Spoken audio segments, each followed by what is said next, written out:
प्यारे बच्चों, सुप्रभात। आज हम चैप्टर 11 वचन करेंगे। वचन का मूल अर्थ है कहना या बताना। इस प्रकार संख्या वचन से तात्पर्य है संख्या को बताना। संख्या वचन का संक्षिप्त रूप है वचन। व्याकरण में यह संज्ञा या सर्वनाम की संख्या का बोध कराता है। जैसे बच्चा सो रहा है, बच्चे सो रहे हैं, बच्चा एक और बच्चे अनेक, तो ये क्या हो गई? संख्या का बोध करा रहा है। संतरा मीठा है, संतरे मीठे हैं, संतरा एक, संतरे अनेक। कवि ने कविता सुनाई, कवियों ने कविताएं सुनाई। इस प्रकार से हमें इसमें क्या है, ये संख्या का बोध करा रहा है तथा एक से अधिक होने का बोध कराए उसे क्या कहते हैं? वचन कहते हैं। स्पष्ट है कि किसी भी शब्द के रूप में उसके एक या अधिक होने का पता चलता है तो उसे क्या कहते हैं? वचन कहते हैं। वचन के भेद, kind of the number. Hindi में वचन दो प्रकार के होते हैं। कौन कौन से? एक वचन और बहुवचन। एक वचन शब्द के जिस रूप से एक वस्तु, प्राणी या पदार्थ का बोध हो उसे क्या कहते हैं? एक वचन कहते हैं। जैसे बालक, लड़का, माता, केला, कुत्ता आदि। और बहुवचन शब्द के जिस रूप से एक से अधिक वस्तुओं, प्राणी, पदार्थों का बोध हो उसे क्या कहते हैं? बहुवचन। जैसे लड़का है एक वचन, तो लड़के क्या हो जाएगा? बहुवचन। घड़ियाँ, पुस्तकें, केले, कुत्ते आदि। वचन की पहचान। वचन की पहचान दो प्रकार से होती है। कौन कौन से? संज्ञा या सर्वनाम शब्द के द्वारा। जब संज्ञा या सर्वनाम शब्द एक से अधिक होने का बोध कराते हैं, जैसे बच्चा सो गया, तो बच्चा सो गया, बच्चे सो गए। बच्चा एक वचन और बच्चे बहुवचन। नदी बहती है, नदियाँ बहती हैं। नदी एक नदी बहती है, नदियाँ बहुत सारी नदियाँ बहती हैं, तो नदी क्या है? एक वचन और नदियाँ बहुवचन। मैं पढ़ूंगा, हम सब पढ़ेंगे। इस प्रकार वह बाजार जाएगा, वे सब बाजार जाएंगे। तो इस प्रकार क्या है, ये हमें एक वचन और बहुवचन के बारे में बताते हैं। सेकंड, क्रिया के द्वारा।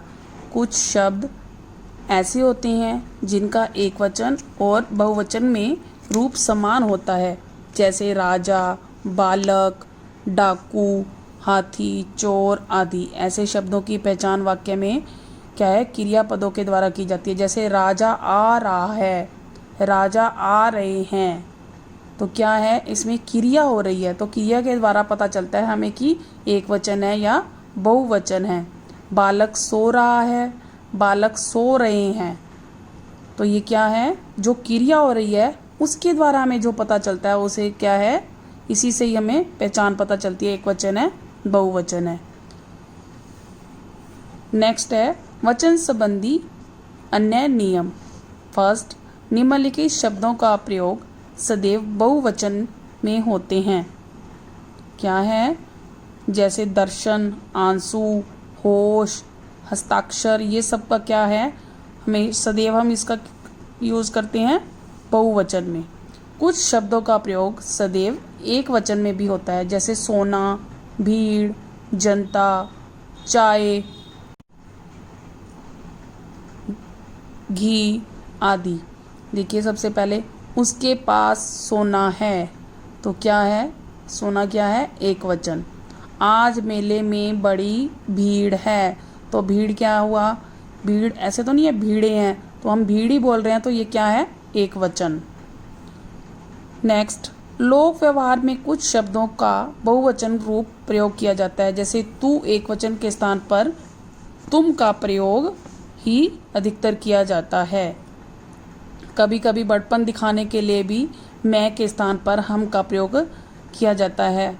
जैसे पिताजी ने कहा हम समय आ रहे हैं, तो यहाँ हम शब्द क्या है? बड़पन के लिए, कि किसी की रिस्पेक्ट के लिए जो हम यूज़ करते हैं। एक वचन से बहुवचन में परिवर्तन करने के कुछ सामान्य नियम। जैसे पुल्लिंग शब्दों के अंतिम में आ को ए कर देने से बहुवचन बन जाते हैं। जैसे बेटा, बेटे, लड़का, लड़के, चाचा, चाचे, मामा, मामे, तोता, तोते, कपड़ा, कपड़े, शीशा, शीशे, इस प्रकार से। अकारांत स्त्रीलिंग शब्दों के अंत में ए कर देने से बहुवचन रूप बन जाता है। महिला, महिलाएं, ए के ऊपर चंद्र बिंदु लगाने से क्या बन जाते हैं? बहुवचन। लता, लताएं, अध्यापिका, अध्यापिकाएं, कथा, कथाएं, सभा, सभाएं, गाथा, गाथाएं। इस प्रकार से क्या बन जाते हैं? बहुवचन। इकारांत शब्दों के अंत में या जोड़ देने से बहुवचन रूप बन जाता है। तिथि, तिथियाँ, आ यह के ऊपर चंद्र बिंदु लगाने से क्या बन जाता है? बहुवचन। जैसे लिपि, लिपियाँ, पंक्ति, पंक्तियाँ, जाति, जातियाँ, नीति, नीतियाँ, विधि, विधियाँ, रीति, रीतियाँ, निधि, निधियाँ।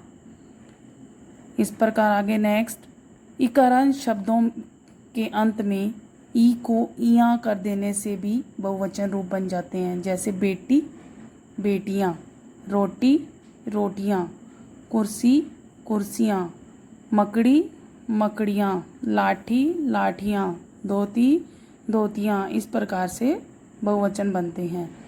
नेक्स्ट पॉइंट, शब्द के अंत में या आने पर या को या कर देने से बहुवचन रूप बन जाता है। चिड़िया, चिड़ियाँ, क्या हुआ? या के ऊपर चंद्र बिंदु लगाने से क्या बन गया? चिड़ियाँ, अनेक बहुवचन। लुटिया, लुटियाँ, तो क्या लुटिया सिर्फ एक लुटिया और लुटियाँ अनेक, तो क्या बन जाएगा? बहुवचन। नेक्स्ट, अकारांत स्त्रीलिंग शब्दों के अंत में ए कर देने पर भी बहुवचन रूप बन जाता है। छात्रा, छात्राएं, कविता, कविताएं, माता, माताएं। इस प्रकार से ये क्या बन जाते हैं? बहुवचन। उकारांत, उकारांत और ओकारांत स्त्रीलिंग के अंत में ए बढ़ाकर ऊ का हर स्वर कर देने पर भी क्या होता है? बहुवचन रूप बन जाता है। लू, लुएं, जू, जुएं, बहु, बहुएं। इस प्रकार नेक्स्ट, शब्द के अंत में गण, वृंद, जन, वर्ग, लोग आदि शब्द जोड़कर भी बहुवचन रूप बनाया जाता है। जैसे आप, आप लोग, संत, संत जन, अमीर, अमीर लोग। इस प्रकार से ये आगे सब जोड़ने से क्या बन जाते हैं? बहुवचन। जैसे मजदूर है, मजदूर वर्ग, नेता, नेतागण। इस प्रकार से क्या बनते हैं? बहुवचन। आज हमारा ये चैप्टर कंप्लीट हो चुका। आपने इसे अच्छे से पढ़ना व समझना है।